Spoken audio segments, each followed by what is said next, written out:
Many thanks for staying with us in the last and third panel of our Transform seminar to strategic question of the left.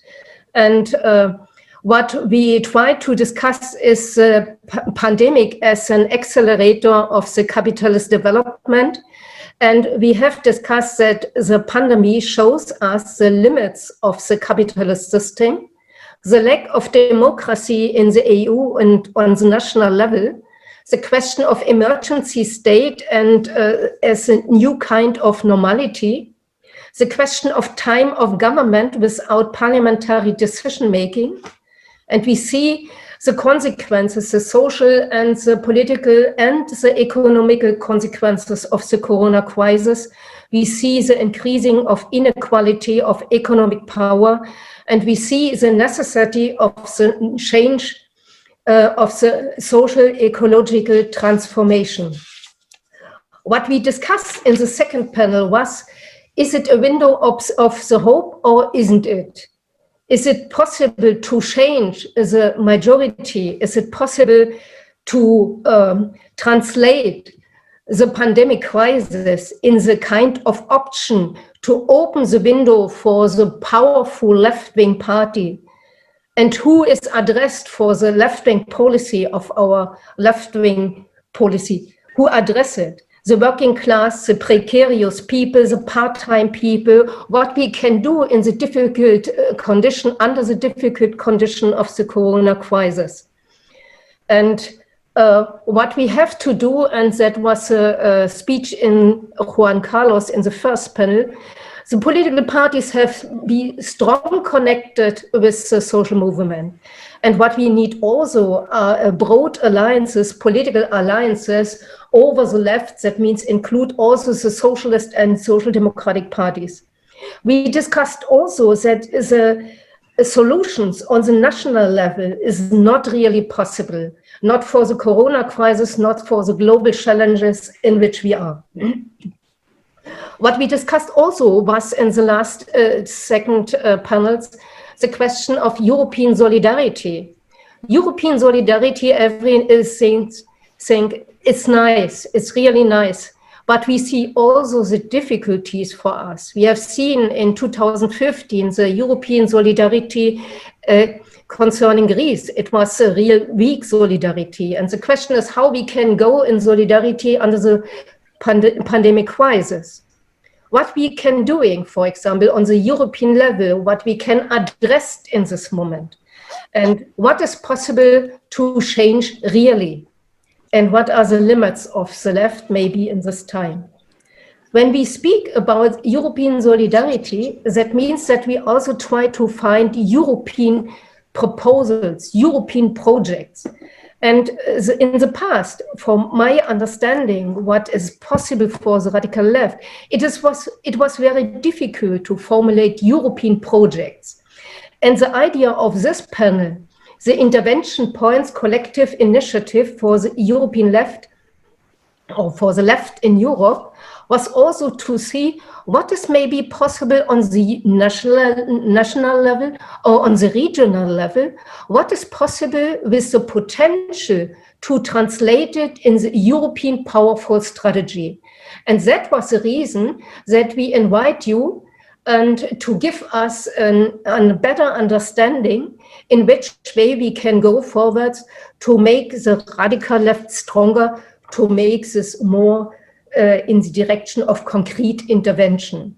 I'm really happy that we have in our seminar in this panel, Javier Moreno, Assistant Professor of Communication and Project Manager in Fundación por la Europa de los Ciudadanos. My Spain is also not so nice. David Pestieau, Deputy Chairman of the PDB Belgium. Sophie, Binet, Co-Secretary from the CGT Executive. Very welcome also Deborah James, Director of International Programs Center for Economic and Policy Research and Coordinator of Our World is Not for Sale. And very welcome also Patrice Leclerc, Mayor of Gennevilliers. I hope it's correct. When not, please correct me later. and also member of the PCF in France. Very welcome, and we will start with Sophie. Please give us your presentation.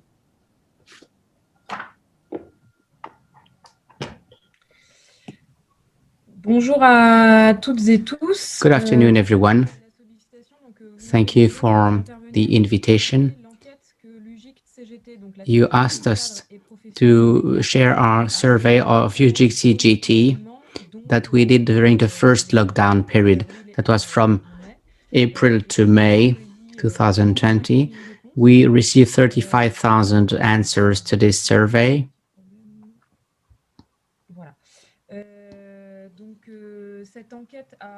So, like I said, 35,000 people have responded to the survey. It's a reference survey on people who worked during the first lockdown period. This survey was made with professional statisticians, specialists in statistics, to make sure we have a very strong basis. And we've been working with those experts. It was a time-consuming expert with around 100 questions to actually understand the situation during the lockdown. I would like to introduce to you the different results, and then we'll open the floor to you if you have any question.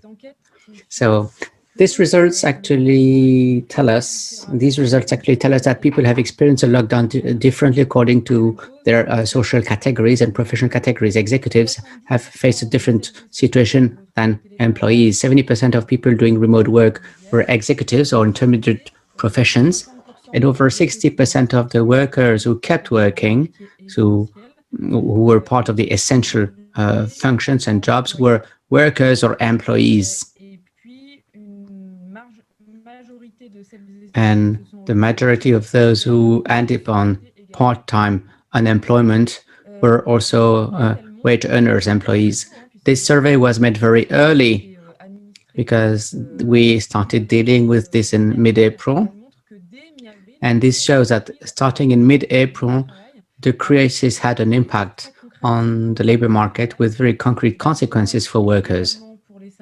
First, for those wage earners who had to keep working in venues, in presence, and they are still very exposed to the risks even today. And I've reminded you of the risk factors on the screen now.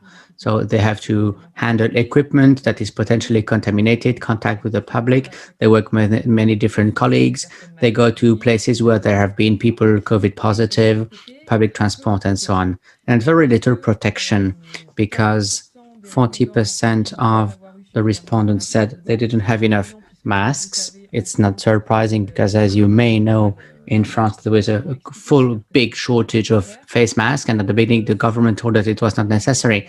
63% said there was no direct distancing of the people who would be ill, and 93% said there was no alternative to public transport. So during the first lockdown, that's 43% of workers who told us that they would go to work with stress. They would be afraid of getting or transmitting or giving COVID-19. These risks were not made up for and recognized because only 3% of those who kept working on site said that their wages have gone up. And President Macron said there would be a special premium for those workers in, on the first row and the second row, as they called it. And then 13% said that their wages have gone down, actually. And 25% of those who kept working on site have put up more hours. So they worked for free, or, they even moonlighted some. So for those who did remote work, it's had bad working conditions, no good IT equipment, no right to deconnection, no ergonomics. This translated into an increase of the time spent and the workload for 30% of respondents, especially for managers. And the result of that is that more than a third of remote workers complain of unusual anxiety and half of physical problems. During the first lockdown and still today, working remotely is different from working on site, because so far it's seen as a privilege to be working remotely because you're not exposed to the disease. And for the rest, there's an exposure to other psychosocial risk, especially when remote work is lasting longer. In addition to the worsened working conditions, in April, 55% of executives said they had already lost or they were going to lose holidays because President Macron authorized the companies to use holidays for them to work. So 57% of workers said they've lost income, and it has worsened in the meantime because part-time unemployment benefit is going down. And in April, 1/3 of the workers in the private sector said that their job was at risk, and this has even worsened since then. To finish this first assessment, for women, there's a double pain. You know, women are more exposed to professional risks. If you compare men and women who kept working on location, women mostly have jobs where you have contact with people, so they contact with people, colleagues, they're more exposed to the virus and people who are potentially more contaminated. So more risk for women. And then they have to use public transport more often. The second worsening factor for women is a strong increase of the workload, which went with a strong increase of household tasks. 1/3 of women have had an additional burden because they focus on those essential jobs. But also, since there was no school, well, for 43% of them, the women responded to had children, said that it represents more than 4 additional hours of homework, well, domestic work. So they're getting close to burnout, you know. That's a risk for many women. And then the strong increase of violence. Many respondents said that the lockdown caused tensions in their couples, and 2% said it translated into violence. The official figures in France tend to show that there were up to 2 to 3 more times violence, at least denounced violence. So what can we learn from this? Well, we made a further observation in the first lockdown period, and it's still valid today because things have not improved when it comes to the protection of workers or to support when people do remote work. So here I've shown 4 avenues for reflection. First, it is necessary and urgent to provide a framework for remote work. Social partners in 2002 negotiated something which was implemented in 2005. And in France, the President of the Republic decided to withdraw this from the labor code through special decrees that weakened the framing of remote work. So this is a specific problematic that we have in France. And then there's another issue at the European level. It means that the management is changing the paradigm on remote work. So far, they were quite reluctant to use remote work because they want to keep control over the workers. Now, part of the management sees remote work as a new El Dorado, which will enable them to Uberize workers from inside, and they will no longer have to provide for the guarantees which are framing relationships between workers and management and turn workers into self-entrepreneurs. And they would just be given tasks. So this is the first challenge, remote work. Then we need to invest into the care and sector, or where people have relations, create a public sector to take care of the dependent people like small children, the elderly, or the disabled. And by doing so, we'd give more value to the more female types of jobs, because this is a sector which is mostly where you mostly see women. Women were in the front line during the first lockdown period, and their wages are among the smallest, the lowest. Their skills are not recognized because they say that when you're a woman, naturally know how to care for people. And this is not a quality or a vocational capacity that you could have. So we need a major financial and collective investment that would be a leverage tool for the women's emancipation. With COVID-19, these activities stopped, and we saw to which extent it is important to take care of dependent women, because it enables them to have fewer domestic tasks, and then if this is not there, well, the impact is very bad for women. And the beneficial effect for women is that if you invest in the care sector, then it will bring more value to those jobs which are mostly used by or done by women. It would enable women to come out of precariousness and stop their small jobs, part-time jobs, and so on. Thirdly, you need to relocate the industry. And from an environmental viewpoint, it's important, even when it comes to sovereignty. You saw the issue with the production of face masks. We had no sovereignty with that. And Emmanuel Macron, the French president, made a promise saying that we have to change the paradigm.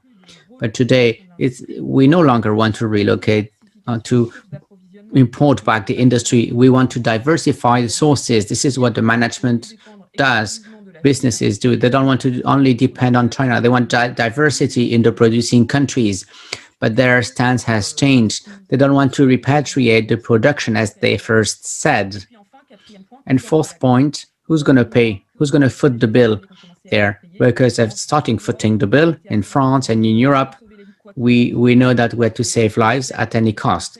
But we know, and it's been shown, the at any cost never lasts long. So part of the debt in France is transferred to the social costs, to the unemployment benefit and retirement. And some people are opposing on the need to reform to support the debt and make workers pay. Again, we need to put capital taxation on the table, those GAFAs and likes, and a better sharing and split of the wealth to face the crisis, because workers have paid their, but over half the companies on the French stock exchange have paid dividends to their shareholders since the beginning of the crisis, and they all got massive public money. Thank you for your attention. Thank you, Sophie. It was really interesting for me, and I think also for the others. Has somebody a question to this presentation?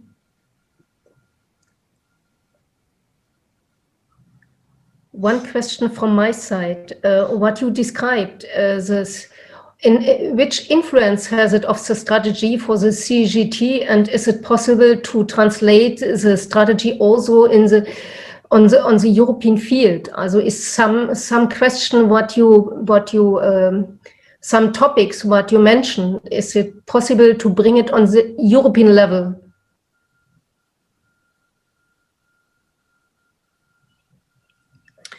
Oui, on dispose au niveau européen d'une confédération. Well, at the European level, we have the European Trade Union Confederation, ETUC, and CGT is involved in that.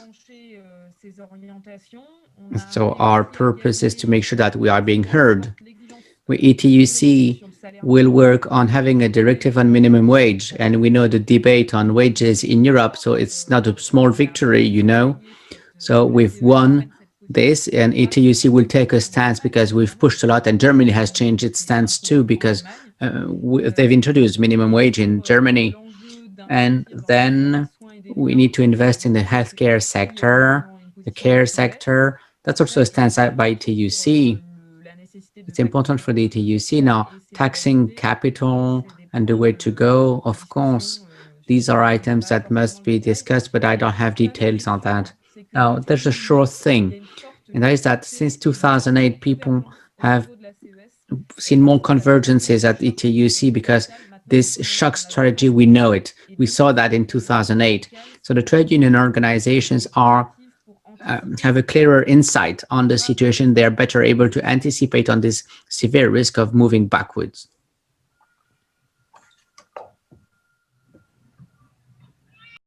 Yeah, many thanks. Sophie, we were very happy that you were involved in this seminar, and many thanks, and also for your presentation. And I give you free for your family life, of course. I wish you all the best and stay healthy. And I give the next floor to David Pestieau.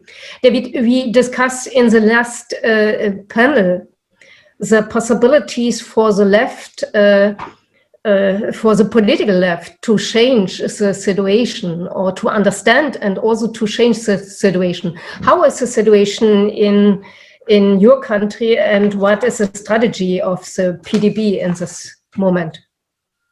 Please, you have the floor.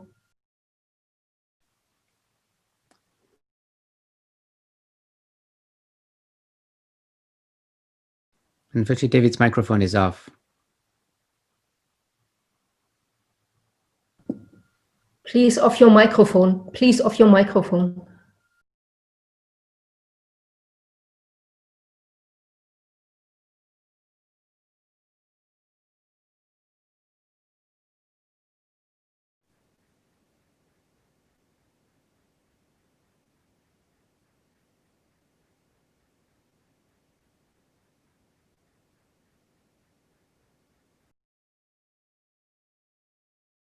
Gab es ein Wachstum in Österreich?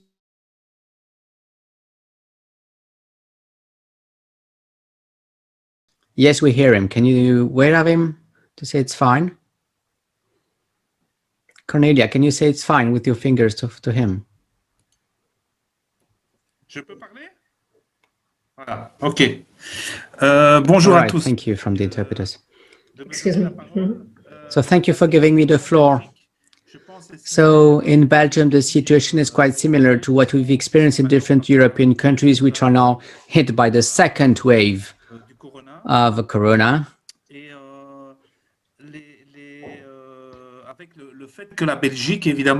Belgium today is one of those countries which has highest numbers of contamination and dead people per 1,000 people. So one of the highest percentage. So we're trying to check the health crisis. We're facing waves, different waves with the virus. We're facing successive economic crises which hit and have an impact on the workers when it comes to their health, but also their economic situation. So I'd like to introduce two specific items, even three. Number one, health safety for workers. And I think Sophie Binet has explained this. The virus is very democratic, it's for everyone, but even more so for workers and for people facing harsh working conditions, you know. We saw that there were many studies on that, and we've seen that workers in the essential sectors have been particularly affected, like the healthcare, transport, retail. These people were really affected by the virus. And then also those people working in workshops close to other human beings, actually. And so we wrote a book on this. It's titled Ils nous ont oubliés. It's titled They Have Forgotten About Us. It's been translated in Dutch, German, and Spanish, I think. It was written by our chairman and our president, and it says that this virus is about classes. It first hits the workers, the working class. And because of that, as the left, we need to move forward with associations, unions, and politicians with strong claims and demands to improve health safety, people's safety. It was what was at stake in the battle with the first wave. There was a battle there to get the necessary protection equipment and gear, to respect social distancing in the essential sectors. And then we had to close the non-essential sectors. It was a big battle, like in Italy, that was hit first. And in the rest of the EU, including Belgium, the unions, the workers actually closed non-essential plants to protect people from the disease. And then the world of labor, the workers' movements have protected the health of the workers. Now, obviously, this went against the interests of big businesses and multinational companies. We saw that across Europe, including Belgium. And so very soon, once the virus was better understood, we saw that businesses in Europe decided to attack and said, look, now we will no longer close non-essential sectors. That's important. And we saw these attacks by the business side. It happened in Belgium. Business owners said that the workplace was the safest place to go compared to any other place. And we saw that in Germany, France, and Spain. If there's a second wave, there is no second lockdown for the industry. That's what they claimed from the beginning in May. It was their approach at the European level, and we see this now implemented across Europe. There was a battle for that, and this is a second wave struggle. And so today, there is this lockdown. It's implemented. People are under lockdown, but now it deals with bars, movie theaters, but not companies. Companies have full freedom to work, and so they impose work being done in many countries. You cannot go out in the street except to go to work. So this is a big debate across Europe, and within the debate, we've tried to bring in some elements. First, it's a debate for society. So the corona crisis has shown that those heroes, those people who run society, are workers. And it's a big struggle to make sure that they work. And you need to understand that the heroes should consider themselves as heroes. That's the people who saved us. That's the people who made sure what matters was kept up and running. Secondly, this battle is a battle for society. We wanted to show that we need to stop making a choice between health, a job, and a family, because this is what we ask people to choose. You go to work, but you risk getting sick, or you take a risk for your health. If you're not going to work, you could lose your income and your health. So it's a very important element when it comes to the political struggle. There we had our demands, and we tried to work with our social movement. And so heroes must be protected. They should be protected here in the big companies. So we've seen a big debate. We need to understand where people are being contaminated. So we need to detect where contamination is taking place on the workplace and make the necessary rules. And then we need to have our claims and demands that when people are getting sick, they should be quarantined. And they should be careful with that. So for us, it is very important to move forward and work on 100% wage guarantee, and then this agreement on dismissals, because in many cases, people who were sick or they want to self-quarantine to actually protect their colleagues, well, these people were fired.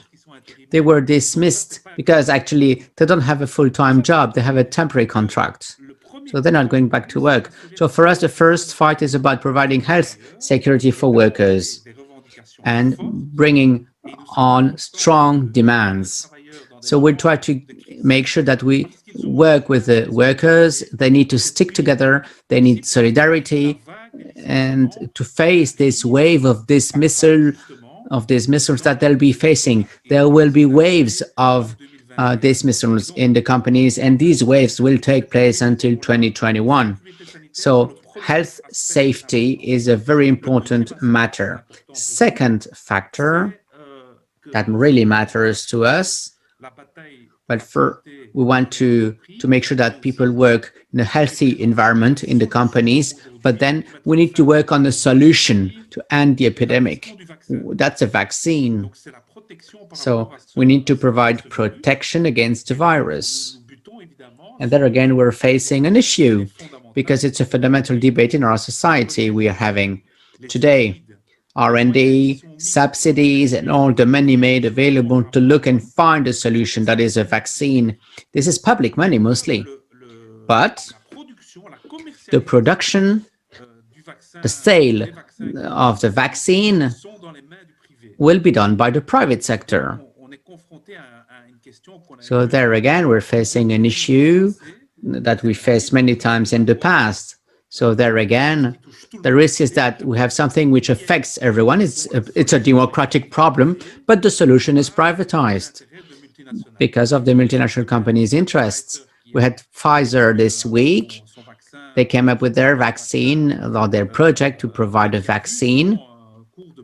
And I mean, the stock exchange price has skyrocketed.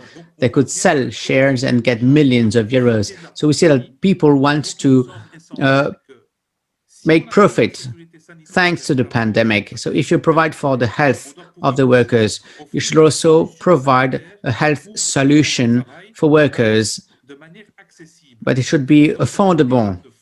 So this is an important debate. It's a societal debate. We had this with polio in the past, you know. Polio was an illness that affected many people, and we managed to fight it back. Why? Because the vaccine of polio, the pattern was open. So Peter Salk, the creator of the vaccine, said he would give it to the people. He should not put a patent on the sun or on a medicine that could save people. We had this debate when it came to treating AIDS, and we need to make sure it was accessible. And we have to do the same thing for COVID-19. So we supported this initiative, which called Right to Cure. It's a European initiative that started a few months ago, and it will become a European Citizens Initiative in a few weeks' time. And the purpose of this initiative is to make sure that no profit is made on the back of the pandemic. Make sure that there are patterns, you know, the pharma companies should not make big profit on the pandemic. And so we should have true access to the medicines. So for us, it's obvious. It is essential. And lastly, and my third item, which I believe is important when it comes to what's going on right now, I'm going to close now. Thank you. Just, you need to make sure that capital pays. Sophie said it. Capital should pay. And there again, the left should have its own strategy at the European level to actually ask the wealthiest to pay. The corona tax against the big fortunes is something becoming more popular in many European countries. So we need a European strategy to make them pay. The wealthiest should pay. The big multinational companies should pay. And it's important if the heroes should not be the victims of the crisis. Thank you for your attention. David, many thanks for your presentation. And for me, it's good to hear that the European Citizen Initiative for a Just Vaccine could be go on the European way, if I understand you correct. And that is a good news. And also the question of the corona tax, we have also put it on the European table. Many thanks for your presentation. And has somebody a question to David? And so I can't see it, really? Yes, Connie, in the Q&A box. Please read it loud. Babs, please read it. Okay, isn't it as important to discuss and force a healthy working place environment on the same level as, for instance, minimum wages, as that this might be better solved and regulated internationally instead on national level, means a minimum standard which is valid in the whole European Union? Many thanks, Babs. What do you think, David? Je crois qu'on doit toujours mener ce genre de combat à la fois au niveau. That sort of struggle must be happening both at European level and national level. and I'm going to explain why. We have, of course, as far as labor law is concerned, still a very national approach.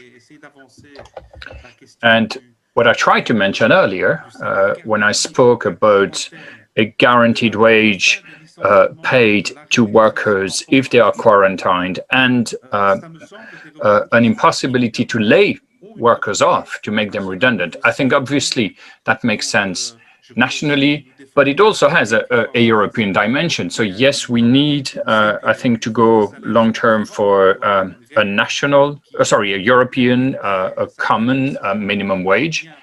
And of course, we still have wages that are defined nationally because they need to take into account the cost of living at national level.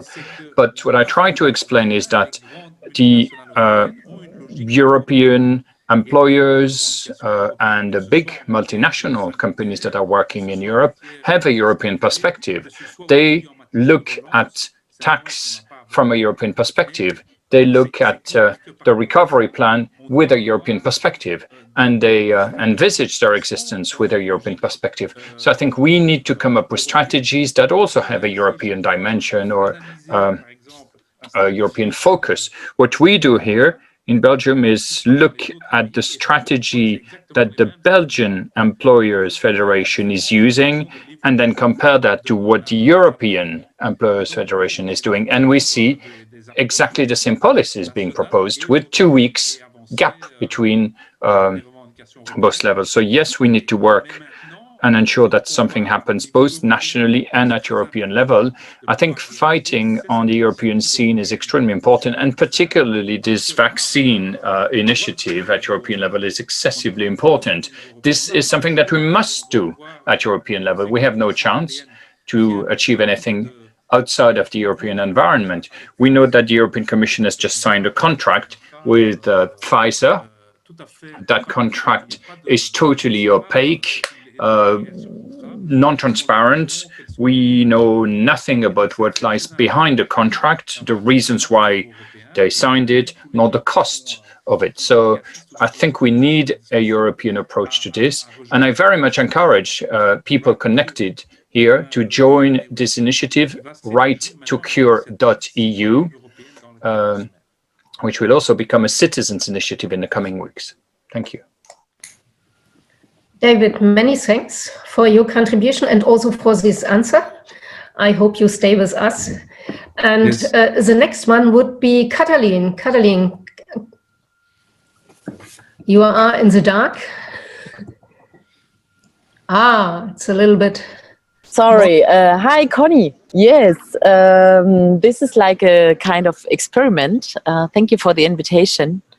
And nice to meet you here in the conference. I'm actually in the heart of Stuttgart because I have to go to another event tonight. And so I'm here in the middle of the city on sitting on the grass. So yeah, actually I want to put in some things from Berlin and some ideas concerning the housing question. I can start from David, what you say, the wealthiest have to pay. That's true. And actually, if we talk about the housing question, it's actually absolutely the same. What we are facing since the 1990s in Germany is the so-called financialization of the housing sector. Sorry, I have to put out the picture because my battery is very low, so I have to talk without a picture. Yeah. So what we are facing since the 1990s is the financialization of the housing market, the housing sector, which is a real market now, an international market for investors. And actually, this is what we face everywhere in the world. And what we see is that there are, since the last years, new corporations on the housing market, institutional actors they buy houses and getting money out of it. And we face new forms of commodification of the housing market. And what we face is now the growing homelessness and increasing numbers of evictions. This brought up a big mobilization of housing activist scenes worldwide since the last 15 years, I would say. We already had a lot of debates concerning rent strikes and how housing activists could organize themselves. So there were always in Germany a debate about rent regulation, and actually we already had kinds of rent regulation in Western Germany before the wall fall. So it's not a very communist argument. It's more a social democratic instrument to do rent regulation, because of course it's also a question of public order to save rents and to make sure that people can live without being afraid.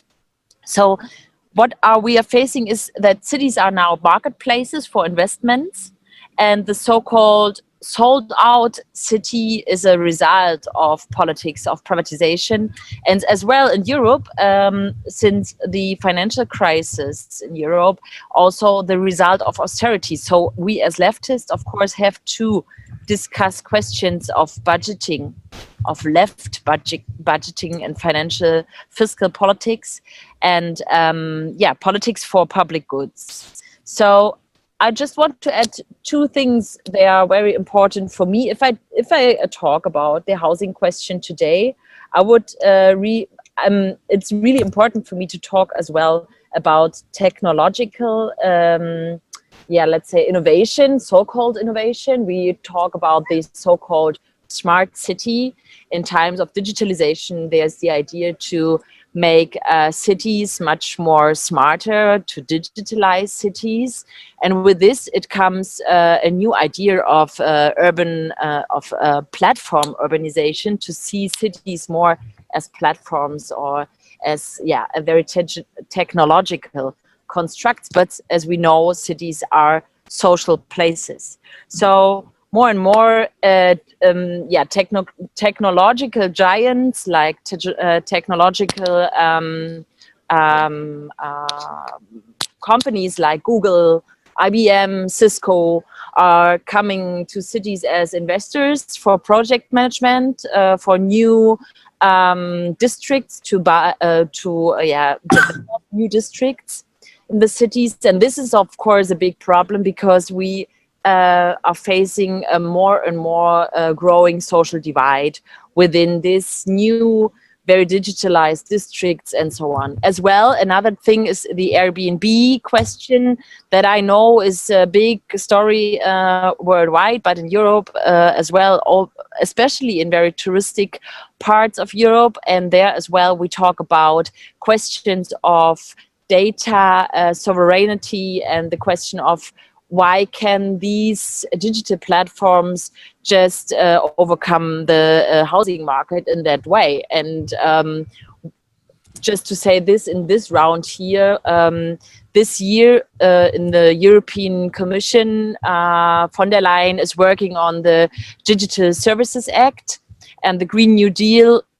No, sorry, not the New Deal. The Green Deal includes the idea of a Digital Services Act, which means von der Leyen wants to implement better ways for platforms to invest and to commodify our public goods more than we already have. So let me end now with one thing we invented in Berlin, which is probably more or less the most famous left instrument we implemented in the housing market is the Berlin Mietendeckel, which is a rent regulation that means we regulate the rent in Berlin for 1.5 million Berliner households. That means in euros that probably Berliners will have 3 billion more euros to spend for other things than rents, because since last year the rent, the possibilities to higher up the rents is freeze. So all the rents in Berlin for old houses that are built until the year of 2014, the rents are freezed. And since this year, we also have the rent cap. That means if you move from your house to another, your former house, the old one, will be rented for a regulated price. And the last very important instrument is that we are lowering now the rents. And that means that nobody has to pay 120% than the guaranteed rent price, which is given by official rent prices that are oriented on how old is the house, what is the standard, and so on. So this is the rent regulation we are doing in Berlin now, and we are very happy to tell about this. I gave Connie one presentation which I made about the Berlin politics of rent regulation and housing politics and city development. And another one is a manifesto from housing activists worldwide that are asking for a new organization on rent politics and housing politics. That means no evictions anymore, and let's do some concrete action. That's from me. Thank you. Many thanks, Katalin, and hope it was interesting for you to hear what the left-wing government in Berlin is doing in this question. I can see one question more. Is it a question? Is it an old question or is it new question? I can't see it really. I give you my question.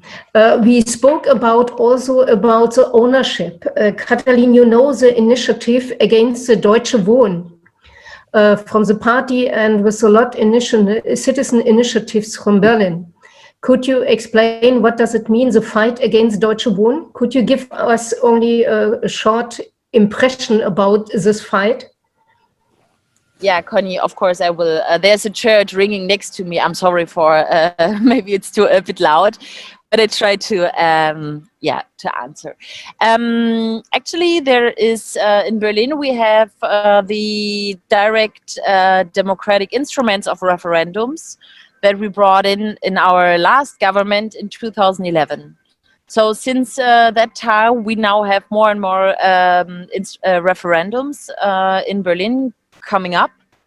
One was a referendum which is very important in questions of housing struggles, which was the Mietenvolksentscheid, like the referendum on the rents in Berlin. That was in 2014. And now we have a referendum on the question of the task the referendum asks the Berlin government to recommunalize the former sold public houses, which were public before, which were sold in 2011. And that means there are houses that are owned by institutional investors owning more than 3,000 units in Berlin. And the referendum asks to recommunalize those units to bring it back from institutional investors. So we as a government have to, or as a parliament, I'm a member of the parliament, so we as the parliament has to make sure that there will be a law brought into the parliament to organize this recommunalization. But since we are, as the left, the only party in the coalition that are absolutely in favor of this referendum.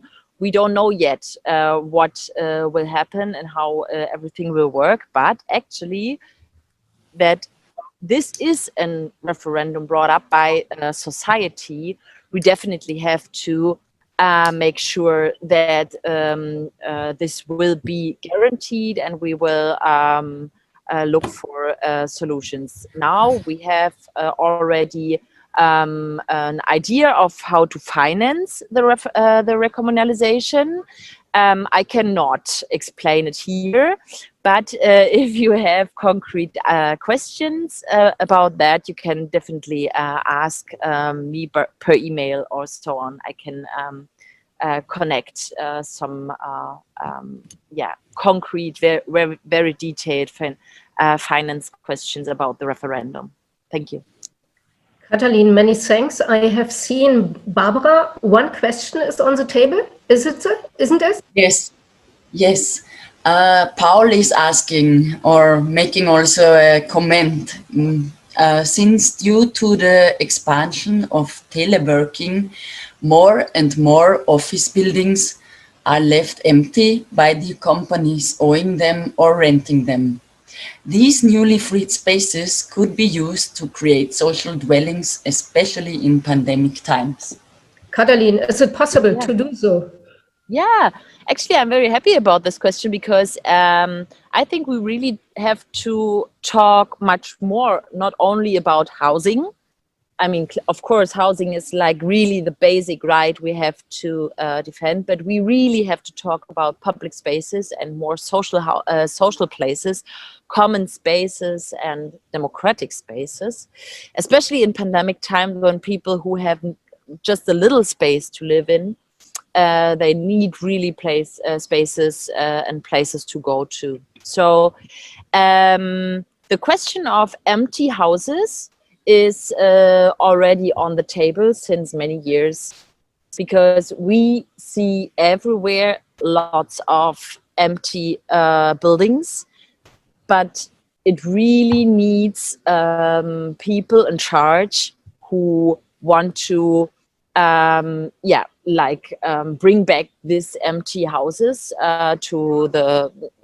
to a public market or to a public order, because what we see is that this, of course, is part of the speculation, and I'm personally say there is no right for empty places in a city who needs space. So we talk about the question who owns the city and who has to decide what will happen with abandoned places and so on. But this is really a question of city planning, and we already have instruments to take away those plots or buildings from investors, but we need people in charge who are willing to do it. And this is a much bigger problem, that we have a lack of people in charge in local authorities that are really really willing to occupy places that are in hands of investors and speculators and take away it for social needs. So actually, yes, there's many things to do, but we need people who are willing to do it. Thank you. Katalin, many thanks for your contribution and also for the answers. And maybe we continue this discussion later. I think in the next year we will find the possibilities to bring the different urban cities together and to discuss the common strategy in the broader field. We come to the next example for what is going on the regional level, what is going on in Gennevilliers. We have with us the mayor of Gennevilliers, Patrice Leclerc. I'm very happy that you are here, and congratulations for the last election result. More or less 60% I have seen, and it's a great result for you and for your party, of course, also. And I'm really interested in to hear what is going on in your city. What can you do as a mayor of this city? Please, you have the word, the floor. Bien, merci. Bonsoir. Thank you very much. Good afternoon, everyone. What I'm going to say to contribute to the discussion is that the challenges that we face from a political, environmental, social point of view require us as progressive forces to reinvent a way to live together, and I want to share 4 ideas with you. One, ideologically speaking, I think, and both at national, regional, and at European level, we have to focus on dignity. The city of Gennevilliers, which is very close to Paris, I mean, we touch Paris, or Paris touches us, I don't know. We have this tradition of being open-minded and welcoming to new populations. And our population is faced with 2 types of humiliation. First, a class humiliation. We're being criticized as popular classes for being, we somehow are guilty of COVID-19. And this is what we hear from the authorities in charge. And the media also somehow do not give enough, I would say, visibility to some of us. The second type of humiliation, it used to be racism in the past. Now it's Islamophobia. And yes, there is Islamophobia, but it's, of course, a criticism that doesn't and shouldn't be targeted at everyone. So I think what we need to do is work for increased dignity. Being a man or a woman of the people is something we should be proud of, because it is in the popular classes that we find people that are really sharing and able to show solidarity. The crisis of COVID has shown that some economic activities are essential, or we should be proud of being essential workers and being sometimes part of the working class, because that's where we have this essential role to play. This takes me to another idea. Let's not dream of our children being successful engineers. Let us make sure that they do the right studies so that they can then have a choice to be whatever they want to be, and not just experts or highly educated individuals who basically fail at anything else. I think that the humiliation here, which I was talking about, starts when, as we do in France, we talk about the social lift. Understand, your life is a success if you have been able to do better than your parents, if you have taken that lift that socially brings you up into society. I think that's where humiliation starts. I'm saying all this because we need, I think, to work and reflect together at how we can envisage living together in dignity and in solidarity with the working class. Some people want to be part of the middle class. It doesn't mean anything to me. But I think we have to understand that there must be a connection, a re-established connection between the so-called middle class and the working class. And if we can do that, then I think we can maybe re-establish a society that works better and makes more sense to everyone. Our children, I think, are already busy understanding that their relationship to work has to change, their relationship to the world, to family has to change. There's still a bit of work to do to change their relationship to consumption, maybe. Now, the second part I want to say is how can we live together as working class people, well, by also breaking away from the speed that we're forced to accept. We need to move back to a rhythm that is more close, I would say, to the rhythm of nature and the rhythm of the seasons, and not so much the rhythm of our laptops and computers. It's by doing that, by possibly developing an alternative development system, alternative to capitalism. And if we can do that, I think we can achieve a lot. I have a few ideas that I'm trying to implement here. We are promoting shared gardens and urban gardening, because that is where people can understand that seasons do exist and that it takes time sometimes to grow something, a fruit or a veg. Our experience also shows that shared gardens are spaces where different generations can meet and interact. And we can then, on that basis, also establish interesting discussions about what it is to eat, what we want to eat, what we want to produce. We've also established a system to produce veg in the municipality of Gennevilliers. So we have now decided to act there as well. And that raises an important question. Should our governments focus on industrial agriculture, or should we maybe transition into a new system with a more local type of agriculture, organic, of course, and that creates not only good produce, but also nice and good jobs? Our city is going to look at the possibility to buy land and transform that land into production spaces for people to work in and produce locally the food that we will then eat. We're also, a third idea, developing what we call a type of economy that is based on solidarity. And in the real sense of the term, that is a company approach, or an approach to companies that is not capitalist.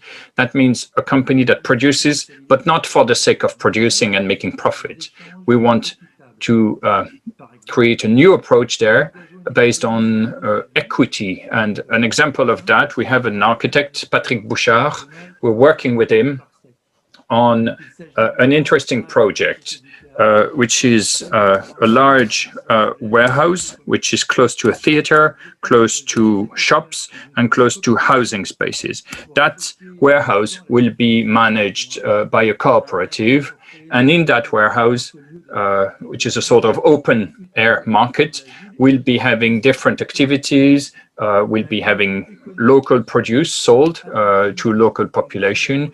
We'll be looking there at ensuring that whatever is produced is of good quality, but also pays enough money and an income to the producers.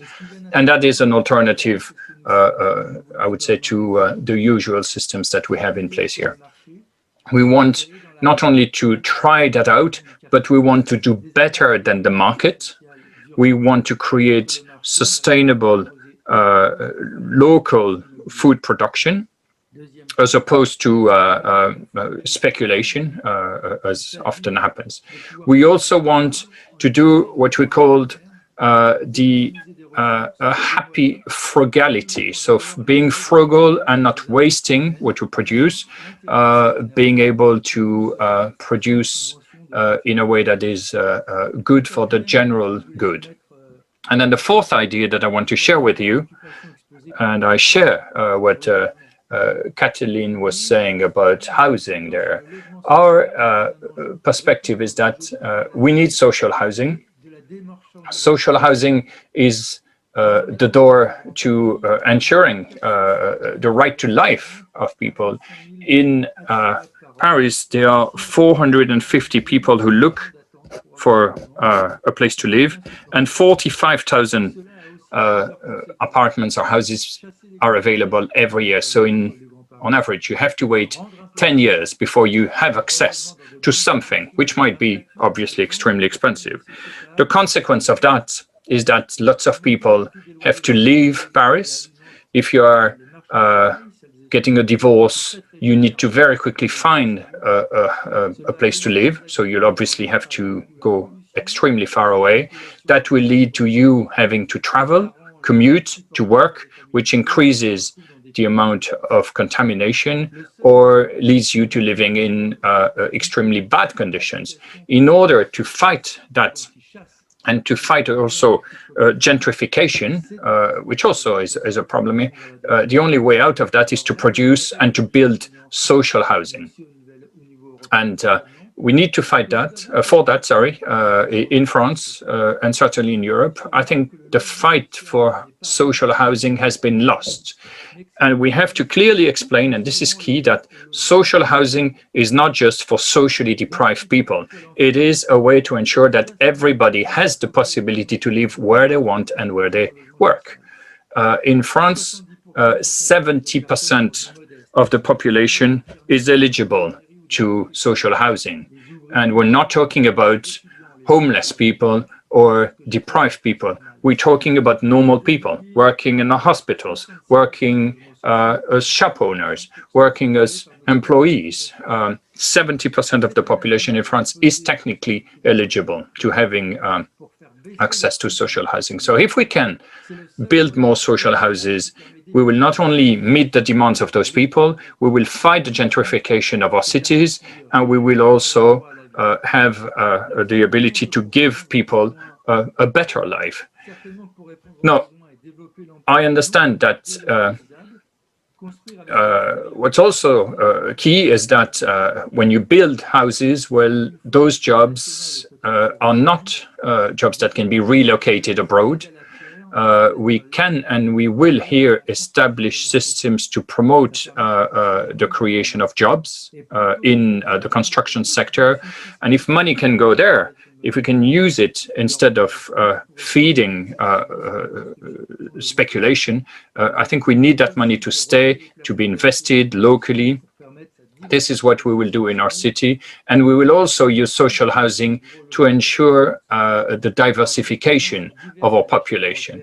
I know there are other initiatives that are taking place in many cities of Europe, and I know everybody is sort of trying new ways to ensure that everybody has access to housing, but speculation is still a problem. And I think this is something that we need to look into in the future. I'll stop there, and thank you very much for your attention.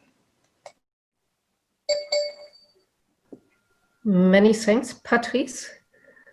Has somebody a question? I can't see it, but maybe one question from my side. At first, I know such kind of social houses also from Copenhagen, as the United Left, Red-Green Alliance also promote such kind of project. Maybe we should looking for a kind of new networking to this topic, and it would be helpful for us to see in what kind of alliances, social alliances, we are able to create such kind of project. Who are the partners in your case? Also, especially to the topic to find jobs or to create new kind of jobs.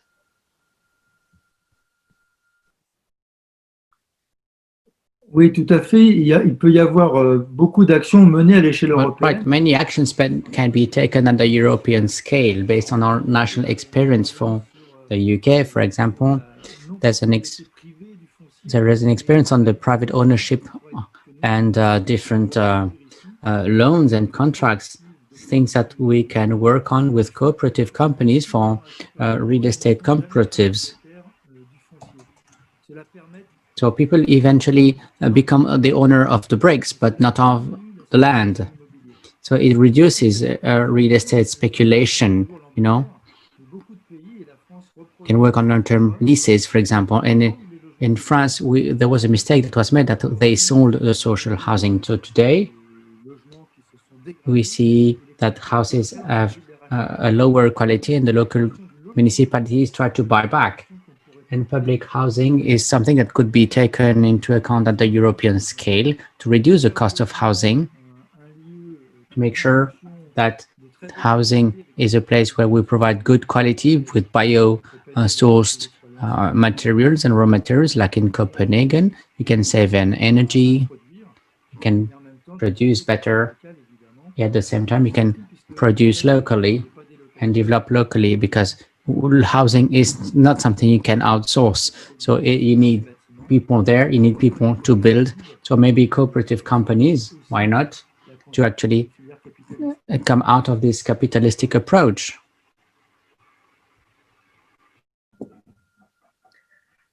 Many thanks, Patrice, for your contribution and also for your comments after my question. Barbara, have we one question on the table for Patrice?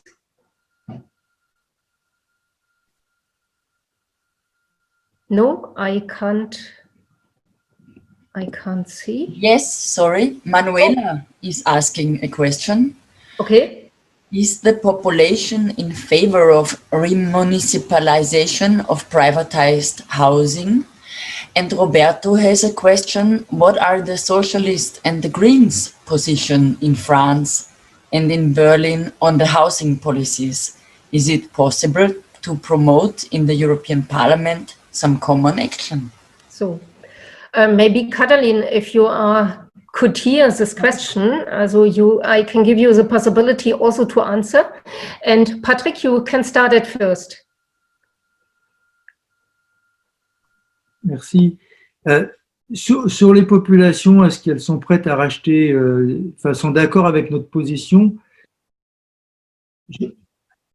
Je l'ai déjà dit, on a perdu une bataille idéologique, y compris des personnes qui habitent dans du logement social appartenant à la commune, parfois disent qu'on en fait trop. Sometimes people from the municipality said we do too much. They have taken into account an idea that they are the popular layer, and so they're in charge of the difficulties. They're responsible for that. This is an ideological struggle that we must take back in our country to give more value to social housing, so it will be a popular demand. Our own party doesn't fully support what I've just said on the level of social housing that is needed. So we have an idea that we need social housing, of course, but they think that we should not go beyond 50%. We have 60% in my municipality, social housing. Now the Greens and the Socialists in France, they have the same liberal ideological battle, and they are very much influenced by the fact that there should not be too much social housing. But the communists, the Greens and the Socialists want to do some of it. And they think it is a solution to find a place to live for the people in the greater Paris area. But their idea is that all the cities should build some.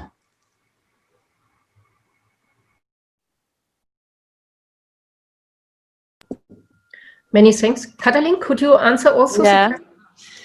Actually, it is now a question on the possibilities to manage public housing as a common-based good. Because in Germany, the regulations, the law changed in the last 30 years that way that you cannot easily let's say, manage houses, the housing market as a common-based economy. And this is a law we have to pass in the federal government, like in the German Bundestag.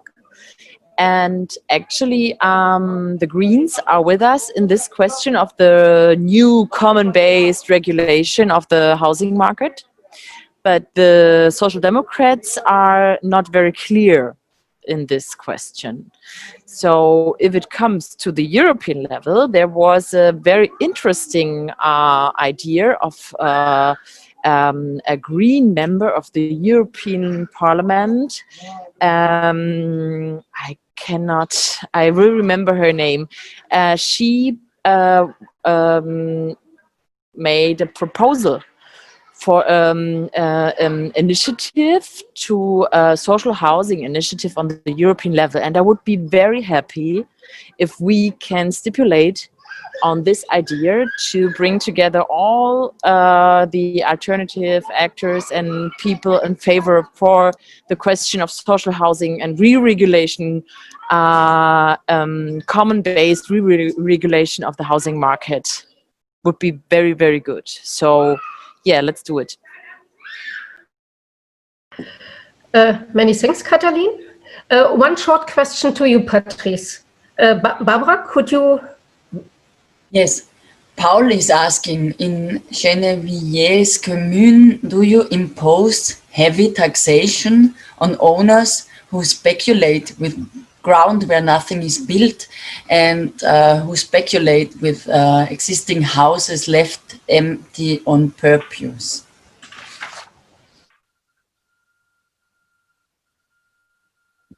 Maybe a short answer, Patrice. Beaucoup à Gennevilliers de bâtiments abandonnés. There are not many abandoned buildings in Gennevilliers. I don't know any, actually, no. We have an anti-speculation action with the city. It means that we buy anything we can buy once it's on sale, or it's for sale, to develop local projects or to prevent speculation, actually. So we either have an agreement with the buyer to make sure that it will be rented, retrofitted for rent. And if there's no agreement, the city will have its right of preempting, so they buy at the price set by in the deal. But we cannot actually have a special tax. The law doesn't allow us to do that. For those who don't rent a house that would remain empty, for example, for speculation. Mm-hmm. Many thanks for your answer. And many thanks for both, for Katalin and Patrice, for these contributions. We come to Deborah. Deborah, could you see me, please? Hi, Deborah. Hello. Director of International Programs of the Center of Economic and Policy Research and coordinator of Global Our World is Not for Sale. That is a so big and important slogan. And what does it mean for our concrete environmental discussion? What does it mean? What is your opinion about this? What we can use? And I know you wrote a lot of things about the digitalization and of roles of digitalization. It was not so much on the table today, because we had a strong focus to the question of pandemic, but everybody is clear when we speak about post-pandemic and post-capitalist system, then we have to put on the table the question of digitalization. I think it was Paulo Ferrero today. He spoke about the isolation of the digital worker. It is a question of isolation, social isolation, and the question of difficulties to organize themselves as a collective fighting. But that was one of the table, not so much. What is your position? What is your contribution for today? You have the floor, please. Thank you. Thank you so much for the invitation. So yes, we are a global network of civil society groups and trade unions from around the world. I've put some of our members there in the chat box. I don't want to take everyone's time reading that, but I will address three things, and it really is from taking us from the wonderful domestic issues that so many of you have talked about, the concrete social things with relation to COVID, really to the international, and talking about some of the constraints that we have on our domestic policy making because of the bad rules that we have. So I will be talking about trade first, and then digitalization, very much, as you said.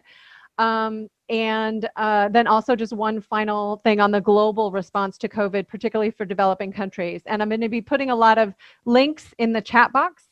Many of them will be in English, but a lot of the articles are available in French or Spanish, and that will be indicated.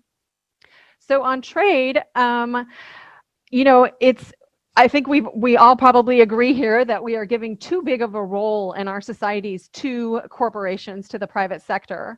And the mechanism by which they make that dominance permanent is through trade agreements.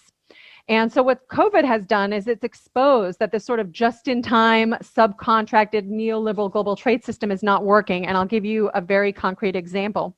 In Europe, there were plans for the pandemic before COVID. The need for personal protective equipment, PPE, was identified, and they had a stockpile. Over time, they destroyed the stockpile. It got old, and they didn't renovate it because they said, well, we have reservations to order PPE. Well, those were contracts.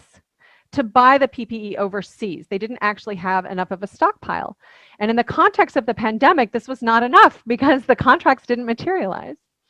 So we need a stronger state and less dependence on private corporations, filling the role of the state in guaranteeing economic security, which is also the case with health security. And I am usually based in the US, but I spent the entire lockdown from March 11th to 2 days ago in Brussels.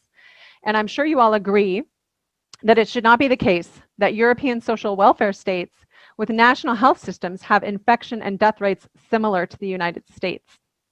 So what do we need then in terms of trade? First, we need a moratorium stopping of all free trade agreement negotiations and all WTO expansion. And we need a thorough assessment on human rights, on economic development, and on the environment. Now, trade does not usually live up to its promises, but the damages are usually worse. And I'm going to put a letter in here from lots of organizations calling for, the link did not come through, calling for a stop to negotiations and refocus on access to medical supplies. We also need no more investment treaties, including the Energy Charter Treaty. The Seattle to Brussels network, which is the network of civil society and trade unions in Europe, which campaigns on trade and investment. They have a campaign on binding investment treaties in Europe. There is a letter signed by over 600 organizations of that. And I'm just realizing that when I put the links here that there's no HTML. So unfortunately, the links are not coming through. So I'll have to put them in later. There are already cases of corporations actually threatening action lawsuits against countries for their COVID responses. Okay, so we need to stop that, get out of some of those investment treaties, and they are also working on having an investment facilitation agreement in the World Trade Organization, and Europe is a proponent of that, and we need to stop that as well. And that is on the WTO. We also need to have no more services deregulation and privatization through trade. I mean, it's ridiculous that so many of the solutions we need come from regulating services in the public interest that many of the previous colleagues have talked about. And these are often constrained by trade rules where governments have given market access to foreign corporations who do not have a mandate to ensure quality, accessible public services. And there is actually an effort to discipline domestic regulation, which means in the WTO context, giving foreign services corporations rights to intervene in your domestic policymaking process, to shape that legislation that they would be governed under, which I think we can all agree does not make very much sense. So that is on domestic regulation is a current negotiation that probably will be finalized by the end of the year in the WTO. So if anyone's concerned about making sure that our regulation happens through our regulatory agencies and through citizen input instead of our foreign corporations putting their thumb on the scale, that should be a problem. We obviously need a reform of the common agricultural policy to make it work better for farmers in Europe, but also more fair for developing country farmers. There's also big negotiations happening in the WTO on fisheries subsidies. And this may be something you are not familiar with, but there is an effort to make sure that the fisheries subsidies actually that the countries that have invested in big fleets actually can keep their investments and subsidies that are damaging to global fisheries. And instead, what we think is that the smaller countries, the poor countries who haven't had that opportunity should be able to expand their fishing while the big corporations, the big fishing trawlers should be reduced. And then we have to get into the digital trade issue. So there is an effort on behalf of big tech, Google, Apple, Facebook, Amazon, Microsoft, the biggest corporations, 5 of the 6 biggest corporations in the history of the world, to actually negotiate digital trade rules in the WTO, and they are moving forward with that. We are extremely opposed to it, as you can imagine. I will explain a little bit about that. So I would just say that the main group in Europe, it's not a group, a network of organizations in all the different countries that are working on these issues is called Seattle to Brussels. And I've put their website in the chat box for you. So that's a few things on just on trade in general. Turning to digitalization, so this is it overlapping, but slightly different. So think about the fact that in the world today, we are generating billions of data points every day. And this data is being processed into intelligence to make sense, to indicate human patterns of behavior. And profit is being made by speculating in what we would do as humans based on this incredibly gigantic trove of data that's totally unimaginable. This is the economy of the future, because whichever corporations have access to the biggest sets of data, they will dominate their industries, because artificial intelligence and algorithms will be more accurate the more data that these corporations have about us. So imagine if the data, the resource of the digital economy, was publicly available and we could use it to create jobs and promote innovation and development. Okay, so it was already mentioned the issue with smart cities. A lot of that smart city data is being privatized. Okay, so corporate profit can be made, but what about using that data to create jobs? Okay, and I'll just give you an example. In New York, the Taxi Cab Commission negotiated with Uber, and they made it a condition of Uber's operation in the city that Uber had to share the data that they're collecting with the public. And so the Taxi Cab Commission then, through analyzing that data, they're able to improve public transportation options. They're able to make that data available in an open data hub to promote further innovation in the transportation sector.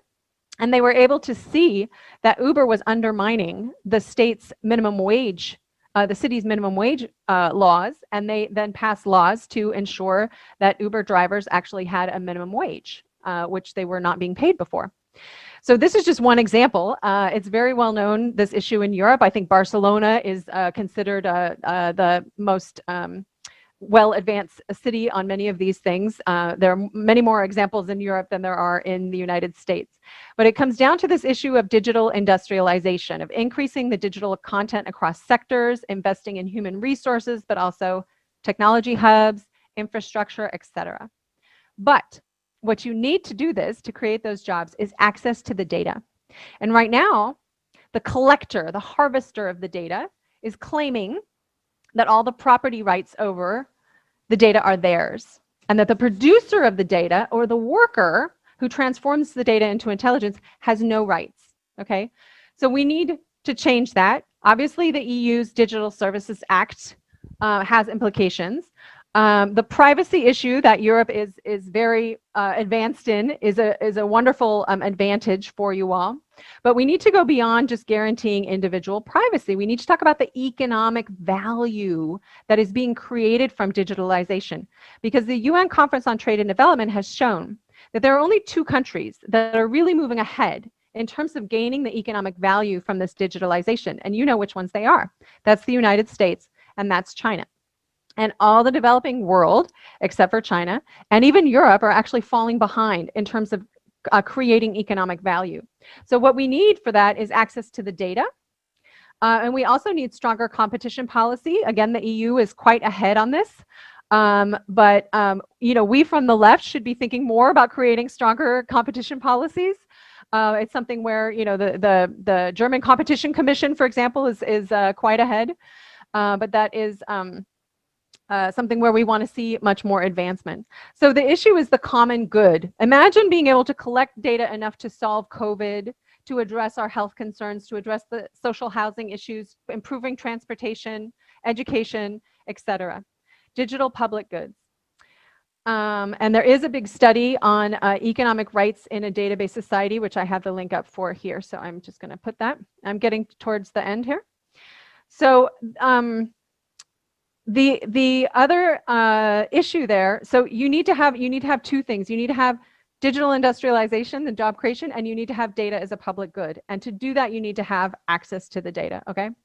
And you can't just let the corporations have access to it. And there is now in the WTO and in many other trade agreements, digital trade rules being promoted. And unfortunately, Europe is promoting them as much as the United States. And it's because, I will actually tell you, it's because the American divisions of Google and Amazon and Facebook, etc., dominate the European Services Federation. Okay, so your own trade lobby is actually dominated by the American groups as well, and that's why a lot of times the European business lobby supposedly is advocating for things which we think are very much against your interest.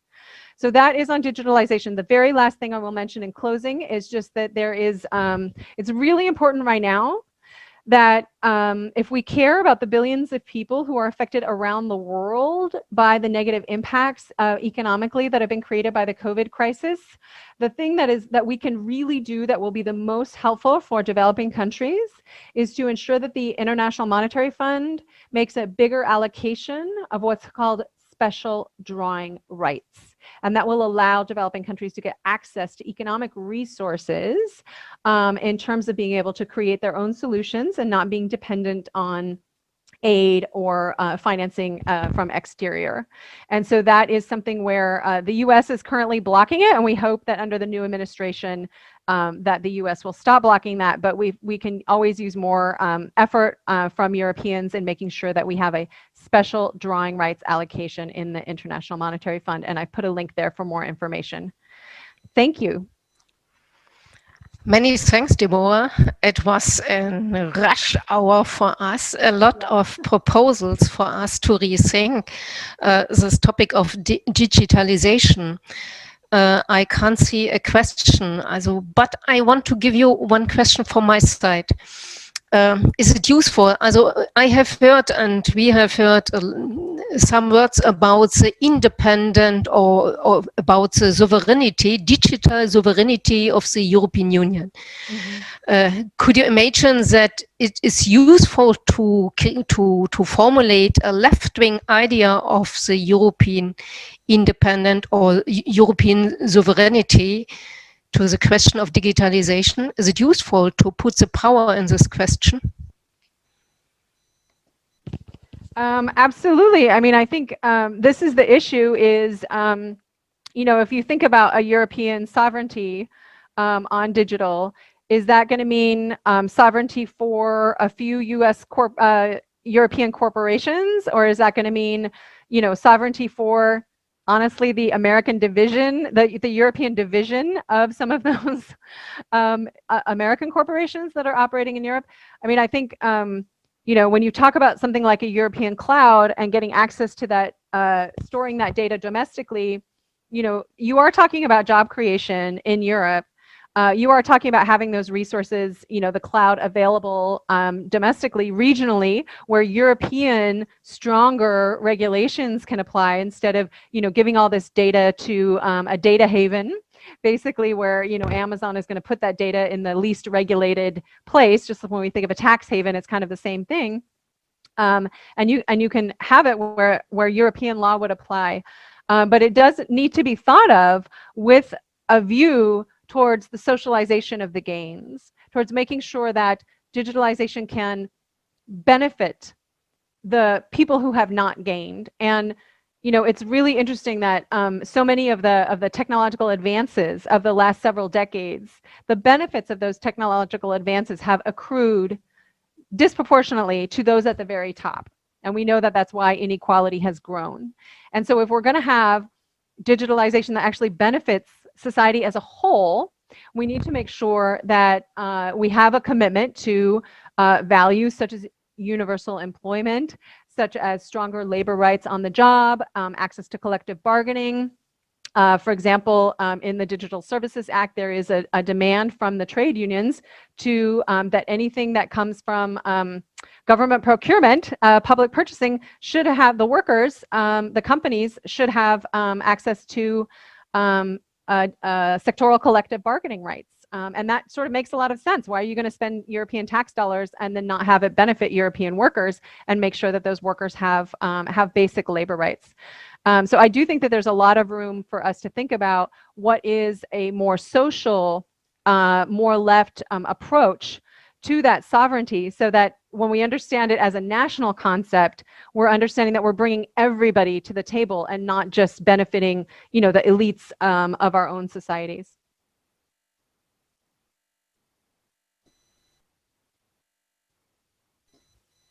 Deborah, many thanks for your contribution. Many thanks for this comment, at least. And I think we have to stay in contact with you, because a lot of open questions we have with the question of digitalization and what we can do in a realistic way to this topic that we have to discuss more deeply, I think. I come to the last presentation for today, and I give the floor to my comrades, Javier Moreno, Assistant Professor of Communication and Project Manager by FEC Spain. Javier, I know in which direction do you want to go, and I think we had in Spain maybe also, we have it in Leipzig last weekend, a big demonstration. Over 20,000 people were on the street, and it was not the last demonstration, I'm afraid, but a lot of people looking for their digitalization way with Facebook, with another kind of information is going on, with a lot of new platforms and a new kind of organizing such kind of movement. And you will propose or present us a research project or a research project to this topic. I give you the floor. Bueno, muchas gracias, Connie, y también enhorabuena por todo el trabajo. Thank you very much, Connie, and congratulations for everything you're doing from Transform to give content to the European Forum. Congratulations too for the content of this session and you know, this whole session today. Wonderful contributions. As Connie was saying earlier on, I will be talking about an ongoing project that has an European dimension already, but we would like it to have greater projection with the rest of actors that are involved in the left-wing realm, and it is linked to Facebook, Twitter, other social media, and mainly the dangers and the use of those social media and those platforms on the part of extreme right movements. I will set the context because even though this project was proposed a few months ago, 5 days ago, there was a big controversy in my country, in Spain, because the Ministry of the Presidency launched an initiative to try to control from the public sector, you know, information. It is an initiative that aims at, say, persecuting from the powers of the state what we call disinformation, and this has created a lot of chaos, not only amongst you know, politics. They were talking about creating a ministry of the truth, thinking about Orwell's novel, but then many media, you know, many organizations were rebelling against that, and this doesn't only happen in Spain. The European Commission has talked a lot about misinformation, contents that are targeted at racism and hatred through transnational platforms that are very hard to regulate from democratic organisms. I'm talking about Facebook, Twitter, etc. And there's many initiatives that are aiming at fact check because basically public discourse is more and more inundated by imprecisions, lack of rigor, and especially lies. The problem of lies, and it's not something new, you know, the left has often been a victim of disinformation campaigns. In the year 2003, there's also a fake news campaign in Germany around a fire. But it is true that more and more people have access to information, to public information through social media. There's a report from the Reuters Institute that mentioned that 58% of Spanish citizens use social media as their main source of information. 58%.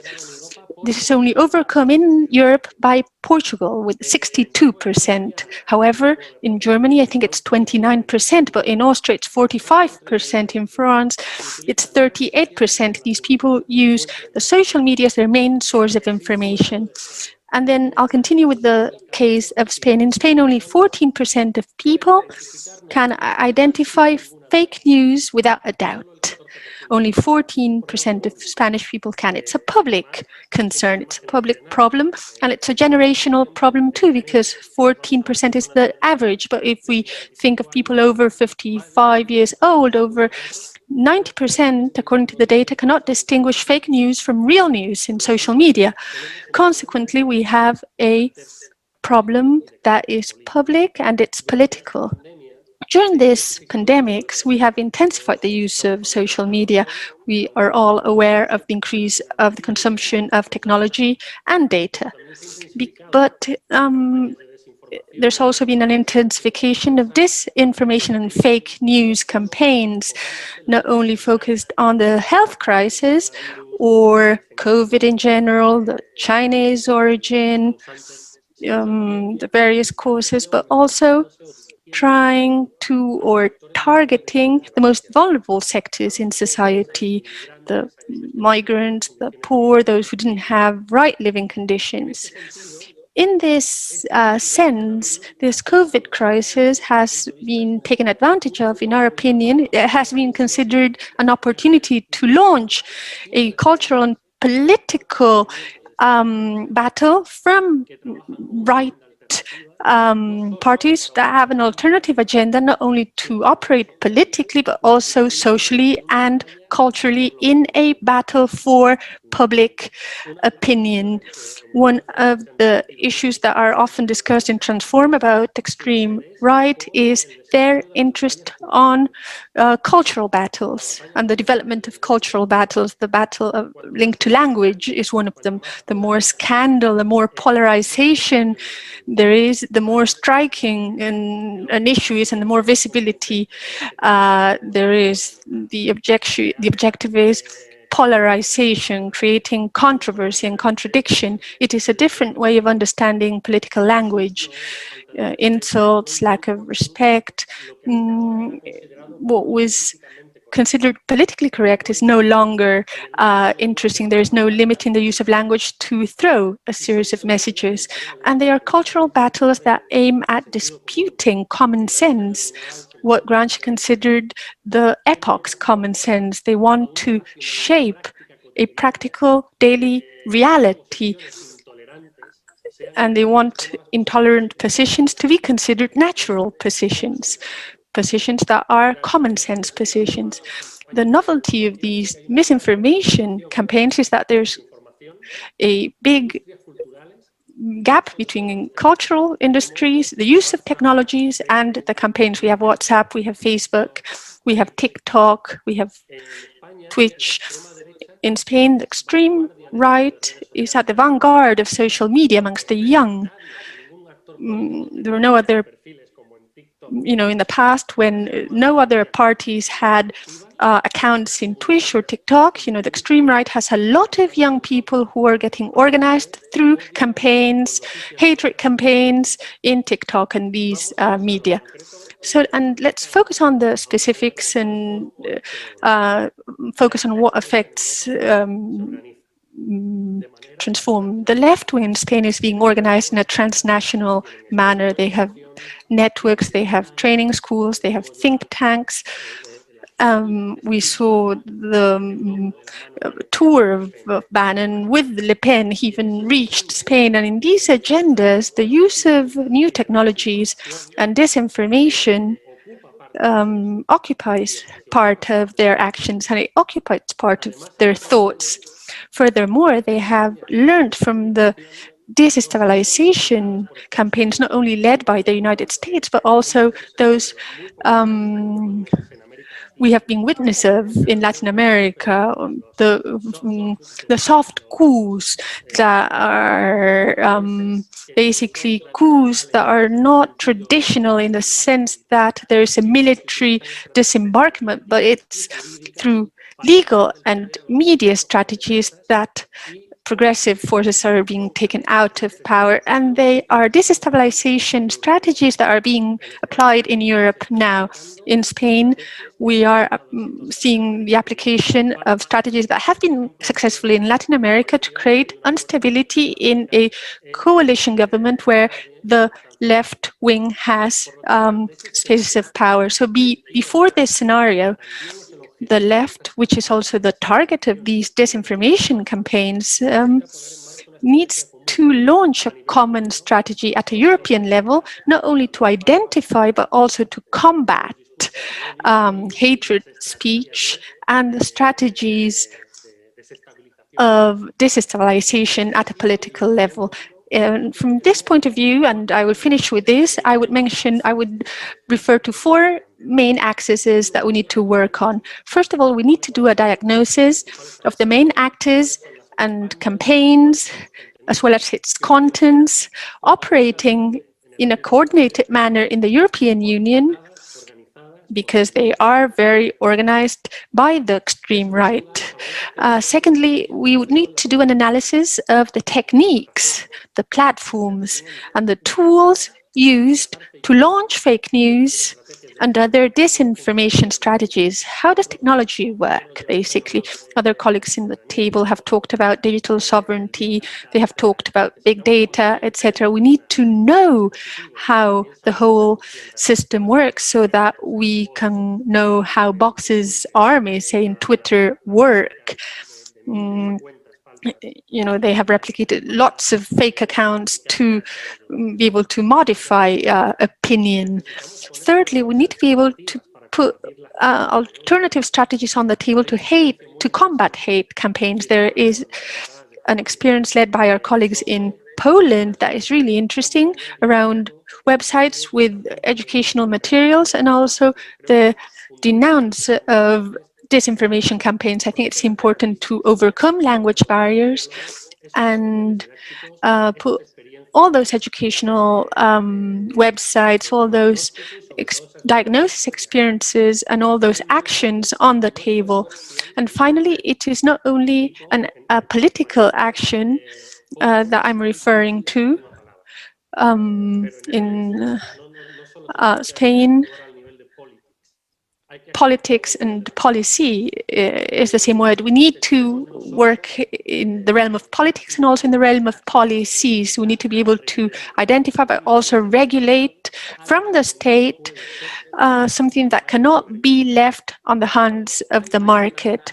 When there is freedom for companies to manage issues linked to information and public opinion and the media, democracy loses, pluralism loses. Consequently, we need this whole scenario covering big data, vigilance, fake news, personal data, etc. It needs to be an offensive force from the representative powers, from the left, to be able to put a barrier to something that is beginning to deeply deteriorate the democratic principles of our society. Consequently, Transform is absolutely key in this challenge. We have a basis of coordinating countries, but Transform is, as a think tank, is absolutely essential as a leader for this process. Thank you. Many thanks for your impressive speech, dear Muchas Javier. gracias, Javier. It's really impressive. Also, the number are really danger. If I hear it as social media, 58% of the Spanish people, 62% of the Portuguese, not so much in Germany, but a higher level of what does it mean for also for the radical left? Also, what kind of responsibility we have when we use Facebook and so on, and in which way is it possible for us also on the digital way to overcome the segregation of the people in the different groups, and such kind of, maybe we can something could help us from the Latin American background, the popular speech, the popular education, the popular elements of communication could be maybe useful. It's a big research program what you describe us on the table, and I hope we are able to find partners for this. Deborah, could you imagine that your organization could also participate in such kind of connected program? Also in the question of analysis of digitalization platforms, hate speeches, and so on? Yes. Also I'm looking for a concrete partner for this project. Yeah, well, we certainly have many members, organizations that are dealing with this, because we also work with the European, for some reason I'm blanking on the name, but the Coalition of European Groups that works on data privacy. And a lot of these issues, our focus is obviously on the economic impacts and the economic benefits, but obviously you have to have a functioning democracy in order to be able to gain some of those economic benefits. So I'm sure that we have many members that would be interested. Many thanks for you. Has somebody a question to Javier? Or somebody like to participate in this big research project? Maybe not in the moment, but I'm sure we stay in contact with each other and we will continue. Dear participants, dear speakers on this panel, also at first many thanks for your contribution and also for the silent cooperation. Many thanks for all link in the chat. It was very helpful, and for all information in the chat. Also many thanks, but my biggest thank you is for the interpreters. I know that the interpretation of the contribution of Katalin was really difficult for you, and many thanks for that. We try to find better working condition for you, and we will see what we can do, and we are learning, of course, every time, also in this seminar. Many thanks for all of you to participate in this meeting. And I would say, at least, I can't do in one solution and bring all things in one sentence. It's not possible.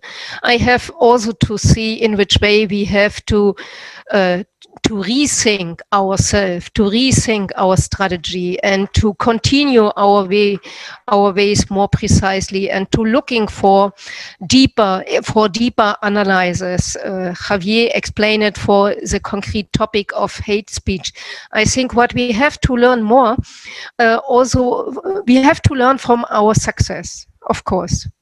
When we are in government and we are successful, we have to looking for in which way we can find ways for translation such kind of success or political success, independent of the question of left-wing governments, in which way we can make it stronger for us. And the second point is, we have to, maybe is one result of this seminar, to formulate more precisely our questions. And that could be also a good step for us going forward. I thank you very much for this long seminar day, and I wish you all the best, and I wish you a good European Forum, and I hope we see us again in the next Transform seminar online by Facebook, or when we are able to do it face-to-face. Many thanks, and stay healthy. Bye-bye. Thank you very much. Bye-bye. Only two closing words with regards to the continuation of the European Forum. Yes. Please visit the page. There is the program. There are some upcoming events for the next week.